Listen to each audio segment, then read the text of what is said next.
Pressure cookers are another utensil I want to talk about. One of the worst inventions of mankind. To save time, to save fuel, to save energy, to save money, we've started putting food in a pressure cooker. We blast it, we destroy it. It's like an atom bomb explosion in that food. You know, everything explodes under that pressure. Pressure குக்கரில் வேக வச்சா அது மனுஷனோட ஒரு ஒர்ஸ்டான கண்டுபிடிப்பு. அதில் வந்து ஆட்டம் பாம்பில் போட்டு உங்களுக்கு எல்லாம் அதில் சத்துக்கள்லாம் அழிக்கிற மாதிரி அப்படின்னு சொல்கிறாங்களே, உண்மையாக பார்த்துருவாங்க. ஸோ இந்த ப்ரெஷர் குக்கர் பற்றி நிறைய உங்களுக்கு மித்து இருக்குங்க.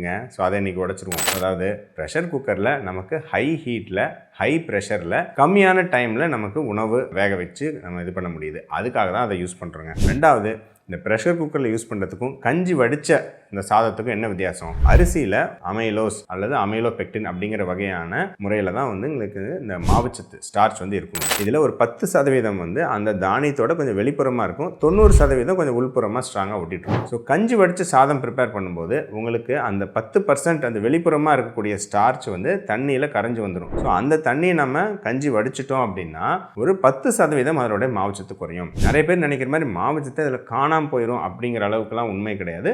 ஒரு 10% குறையும். 10% மாவுச்சத்து கொஞ்சம் இந்த சாதத்துக்கும் ப்ரெஷர் குக்கர் சாதத்துக்கும் கஞ்சி வச்ச சாதத்துக்கும் வித்தியாசம் இருக்கலாம். சர்க்கரை நோய் இருக்கிறவங்க இந்த கஞ்சி வடித்த சாதம் சாப்பிட்டா பயங்கரமாக சர்க்கரை குறைஞ்சோன்னு நினைக்க வேணாம், ஒரு 10% குறையலாம். நம்பர் 1. ஸோ அப்போ இது நல்லதானே அப்படின்னு நீங்கள் நினைக்கலாம். இல்லை, உங்களுக்கு நார்மலாக ஒரு பொருளை வேக வைக்கும்போது அந்த பொருளில் இருக்கக்கூடிய வைட்டமின்ஸ் மினரல்ஸ் வந்து லீச்சிங் அப்படிங்கிற ப்ராசஸ் மூலமாக அந்த தண்ணியில் கலக்குங்க. ஸோ அதே மாதிரி இப்போ நீங்கள் ஒரு நல்ல ஒரு கைக்குத்தல் அரிசி அந்த மாதிரி ஏதோ ஒரு வேக வைக்கிறீங்க, கருப்பு கவுனி சாதம், நார்மலாக நீங்கள் கஞ்சி வடித்த மாதிரி பண்ணி அந்த தண்ணியை ஊற்றிட்டிங்கன்னா நீங்கள் எதெல்லாம் சத்துக்கள் அதில் வரும்னு நினைக்கிறீங்களோ அதெல்லாம் அந்த தண்ணியிலே போயிடும். ஸோ அந்த தண்ணியும் நீங்கள் குடித்தா மட்டும்தான் அந்த சத்துக்கள் உங்களுக்கு கிடைக்கும். ஸோ அதே மாதிரி ஒரு காய்கறியோ எதை வேக வச்சாலும் ஆக்சுவலாக தண்ணியை வந்து வடிச்சிட்டிங்கன்னா அதில் தான் சத்துக்கள் வந்து குறைபாடு ஏற்படும். ஸோ பொதுவான நம்பிக்கைக்கு நேர்மாறாக ப்ரெஷர் குக்கரில் தான் பெரும்பாலும் குறைஞ்ச நேரத்தில் நம்ம சமைக்கிறதுனால அதிகமாக அந்த சத்துக்கள் வந்து பிரேக் டவுன் ஆகி அழியறதில்லை. அதே சமயத்தில் உங்களுக்கு அந்த தண்ணியை நம்ம ஊற்றாதனால பெரும்பாலான சத்துக்கள் அதில் ரீட்டைன் ஆகும். அதனால் ப்ரெஷர் குக்கரில் சமைச்சு சாப்பிட்டா சத்துக்கள் எல்லாம் போயிடும் அல்லது டெஸ்ட்ராய் ஆயிரும் அப்படிங்கிற சொல்றது மிகப்பெரிய பொய்.